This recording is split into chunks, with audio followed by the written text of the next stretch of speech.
Praise the Lord. എല്ലാവർക്കും havens of ഫ്ലേവറിലേക്ക് സ്വാഗതം. ഇന്ന് ഇവിടെ ഉണ്ടാക്കാൻ പോകുന്ന വട്ടും കരലുമാണ്. വളരെ ടേസ്റ്റി ആയിട്ട് വളരെ സിമ്പിളായിട്ട് നമുക്ക് വട്ടും കരൽ എങ്ങനെ ഉണ്ടാക്കാമെന്ന് നമുക്ക് നോക്കാം.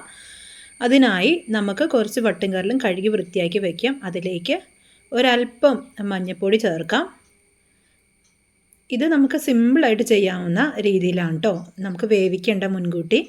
അതിലേക്ക് നമുക്ക് 1 സ്പൂൺ മുളക് പൊടി, മല്ലിപ്പൊടി, പിന്നെ ഒരു 1/4 സ്പൂൺ മസാലപ്പൊടി ചേർത്ത് പിന്നീട് അതിലേക്ക് ഒരല്പം കുരുമുളക് പൊടിയും കൂടി നമുക്ക് ചേർക്കാം.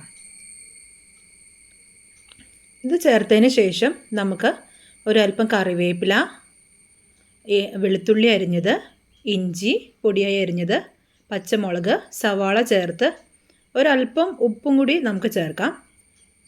ഉപ്പും കൂടി ചേർത്ത് ഇത് നല്ല രീതിയിൽ അതൊന്ന് നമുക്ക് കൈ കൊണ്ട് തന്നെ അത് മിക്സ് ചെയ്താം. കാരണം സ്പൂണും കൊണ്ട് മിക്സ് ചെയ്താൽ ശരിയാവില്ല. നല്ല രീതിയിൽ അത് കൈ കൊണ്ട് തന്നെ നമുക്കതൊന്ന് മിക്സ് ചെയ്ത് നമ്മൾ ഇറച്ചി നമ്മൾ മിക്സ് ചെയ്യുന്ന അനുസരിച്ചാണ് ആ കറിയുടെ ടേസ്റ്റ് അതിലേക്ക് ശരിക്കും പിടിക്കുന്നത്. അതുകൊണ്ട് നിങ്ങൾ സ്പൂണൊന്നും എടുക്കാതെ കൈകൊണ്ട് തന്നെ മാക്സിമം ഇത് തിരുമ്മി പിടിപ്പിക്കാൻ നോക്കുക. അതിനുശേഷം നമുക്ക് വേറെ പണിയൊന്നുമില്ല. ഇനി നമുക്ക് നേരെ അടുപ്പത്തേക്ക് വയ്ക്കാം. അതിനുശേഷം അതൊന്ന് ചൂട് ആയി വരുമ്പോഴത്തേക്കും നമുക്കതൊന്ന് ഇളക്കി മിക്സ് ചെയ്ത് നമുക്ക് ഇടയ്ക്കിടയ്ക്ക് അതിൻ്റെ വേവ് ഒന്ന് നോക്കി ഇളക്കി മിക്സ് ചെയ്ത് നമുക്ക് കൊണ്ടിരിക്കാം. ശരിക്കും ഇത്രേ ഉള്ളൂ നമ്മുടെ പണി. ഇതൊന്ന് നല്ല രീതിയിലൊന്ന് വറ്റിച്ച് ഡ്രൈ ആക്കി എടുക്കുക. അപ്പോൾ തന്നെ നമുക്ക് അതിലേക്ക് ഒരല്പം വെളിച്ചെണ്ണയും കൂടി നമുക്ക് ഇടാം. കാരണം വെച്ച് കഴിഞ്ഞാൽ വെളിച്ചെണ്ണ ഇടുമ്പോൾ ഇത് നല്ല രീതിയിൽ ഡ്രൈ ആയിട്ട് കിട്ടും. ഇപ്പോൾ നമുക്ക് വെന്ത പാകമായി. അപ്പോൾ നമ്മൾ ഇതുവരെയായിട്ട് ഒരു തുള്ളി വെളിച്ചെണ്ണ പോലും ഇതിലേക്ക് ചേർത്തിട്ടില്ല.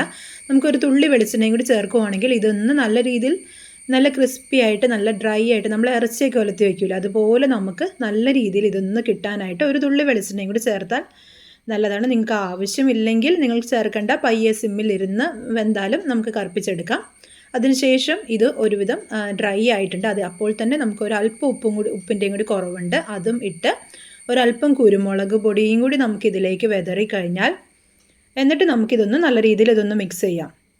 നമ്മൾ കറിവേപ്പിലേക്ക് ഓൾറെഡി അവിടെ ചേർത്തത് കൊണ്ടാണ് ഇപ്പോൾ നമ്മൾ കറിവേപ്പില ചേർക്കാത്തത്. ഇപ്പോൾ തന്നെ നമ്മുടെ ഏതാണ്ട് പണി കഴിഞ്ഞു. നല്ല രീതിയിൽ നമ്മുടെ സിമ്പിളായിട്ടുള്ള നമ്മുടെ വട്ടും കരലും ഇവിടെ റെഡിയായി. മുന്നേ വേവിക്കോ കാര്യങ്ങളൊന്നും ചെയ്യേണ്ട. ഇതിലേക്ക് തന്നെ നമുക്ക് മിക്സ് ചെയ്ത് നമുക്ക് രുചികരമായ വട്ടും കരൽ ഇവിടെ റെഡിയായി. നിങ്ങളിത് ഒരിക്കലെങ്കിലും ഇതുപോലെ ഒന്ന് ഉണ്ടാക്കി നോക്കണം കേട്ടോ. ഇത് വളരെ ടേസ്റ്റിയാണ്, വളരെ സിമ്പിളാണ്. നമുക്ക് എല്ലാവർക്കും ഇതൊന്ന് ഉണ്ടാക്കി നോക്കാം കേട്ടോ.